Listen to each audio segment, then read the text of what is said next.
ஈஸ்வரி, உங்ககிட்ட ஒண்ணு கேட்கணும். கேளுங்க. இன்னைக்கு ஃப்ரெண்ட்ஸ் எல்லாம் கார்ல வந்திருந்தாங்க. நம்ம இந்த வீட்டுல இருக்கிறத பார்த்துட்டு வாடகை வீடான்னு கேட்டாங்க. நமக்குன்னு சொந்தமா வீடு இல்ல, கார் இல்ல, நீயும் வேலைக்கு அனுப்புறேன், என் மேல கோவம் இல்லையே?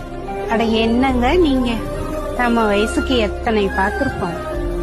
சொந்தமா காரு பங்களான்னு வச்சிருந்தாக்கா சந்தோஷமா இருக்க முடியுமா என்ன? இப்ப நம்ம கிட்ட சொந்தமா எதுவுமே இல்ல, ஆனாலும் சந்தோஷமா தானே இருக்கோம்.